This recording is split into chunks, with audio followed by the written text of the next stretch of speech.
سلامونه درنو دوستانو ستړي مشه دلته ماما ولاړ د پاکستان ته پیغام ورکوم. پاکستان ته پیغام څه ده؟ ضرورت پاکستان زموږ پیغام دی چې هر څومره کوشش مثال غلطي وکړي دا وکړي هغه وکړي موږ افغانان موږ په ډم غم باندې مخته یو موږ دې د ښه خوشحالېږو موږ د سنت چې مثال هغه ډز نه کېږو دا موږ په ډز مخته زموږ بچي ماشومان په ډز مخته دي موږ به ډم نه وکړو چې نن سبا ته موږ مثال یو دغه وخت راکړي بیا مو د پاکستان په وړاندې ودرېږو. ډېره مننه. خپلو ځواکونو سره د طالبانو ته دوی ته څه پیغام ده چې سرحد کې چې جنګېږي طالبان ته موږ دغه پیغام دی چې سرحد کې جنګېږي مثال په هر څومره مثال موږ ورسره ولاړ یو موږ خپله هم ولاړ یو نو بیا هم څه هر یو امر حزب چې موږ بیا هم ولاړ یو موږ بیا هم کمانډر بیا هم ولاړ یو. دا پخوانی کمانډوي ده دا وایي چې موږ هم تیار آماده یو چې د خپلو طالبانو ورونو سره په سرحد کې وجنګېږو د پاکستان د جابر ریاست پر وړاندې باندې. ډېره مننه. راځئ مخکې ځو. ماما رانه تختې څه شو ماما چېرته ځې ښه یې طبیعت دې ښه ده شکر طبیعت دې ښه ده وخت صاحب زندګي شکر زمونږ افغان ځواکونه جنګېږي د جابر ریاست په وړاندې باندې د ظالم ریاست په وړاندې باندې څه ویل ورته لرئ دوی د ریډار لپاره څه وایي؟ الله دې دا کامیاب لري او هغه د خدای هلاک او تباه کړي. څه د هلاک او تباه کړي؟ پاکستاني نه ده پاجاسي په سرداري پنجاب ټول تاسو څه وایاست؟ مرګ ته پاکستان آفرین پاکستان زنده باد. مرمۍ ختم شو که نه مرمۍ ختم شو دا پیر خطا کوئ ټول یو ځای ډېره مننه ډېره مننه. څنګه انار څنګه دی اناره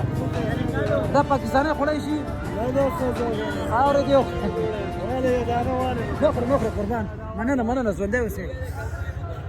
هېڅ خبر نشته ده پروا نه کوي خیر ده. نو دوستانو هر څوک غوسه دی او دې ته آماده دي ټول هېوادوال چې د پاکستان په وړاندې وجنګېږي. ته تیار یې دغه دا وګوره دا ټیم ده انشاءالله خلق مالي وجانو تیار انشاءالله هر وخت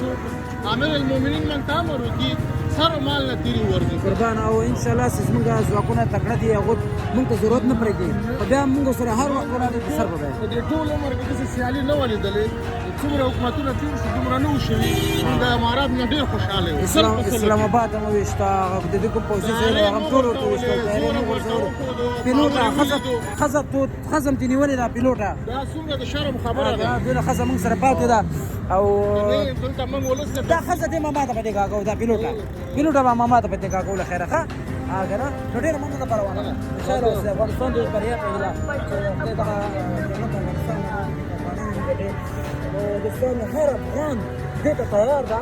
چې د تورمخې د لنګمار په خلاف د خپلو ځوابونو سره وجنګېږي نو هېڅکله یو پاکستانی نشي کولی چې د افغان سره فایټه کړي دا شانه بشانه والا ګلخانانو ته دا وایم چې همدغه وخت دغه بېچارهګان خوا چې هغه یو سړی دی چا خیرات کړی دی خو دا ډېر څه واده سره زموږ ګلخان پاکستان کې نه حساب دی وایي چې موږ دا شانه بېشانه ولاړو اوس تاسو په دا مولویانو ډېرو باندې خولو باندې شرم وکړئ غیرت وکړئ د خپلې اړتیا سړي کې باید پوښتنه وکړئ د زما وزیرستان په سهال کړه زما پښتونخوا په سهال کړه حتی اوس راځي له افغانستان سره جنګېږي افغانستان چې ستا بې ناموسه پوښتنه وکړي ستا بې غیرته پوښتنه وکړي ته بیا راځي به بېشانې ولاړ ولا حول ولا قوة ډېر بې غیرته خلک دی دغه د شانه بشاني والا خو هلته زمونږ بیا ډېر پښتانه غیرتي خلک شته دي چې وزیرستان والا دي د پښتونخوا چې کوم زمونږ غیرتي خلک دي هغوی نه بیا ولاړ دي دا شانه بشاني والا ډېر نه دي دا یو څو دانې دي بس هغلته چوک کې ولاړ شي شانه بشاني والا سره څه یم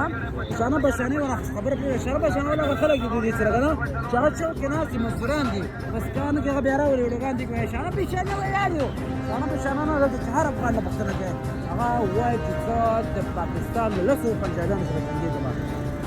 د شانه بشانه والا سره هم جنګېږم خبره څه شی ده خبره د غیرت ده خبره د ایمان ده چې کله چې د وطن مینه وي غیرت ایمان وي هغه هېڅکله ماتې نه خوري ته به دې کې څه وایې شانه بشانې شانه په شان انتن نه ورکړي لاله خلک انتن نه ورکړي ویل دي چې دوچر څه په میدان معلومېږي روغ دې پکې خطا کومه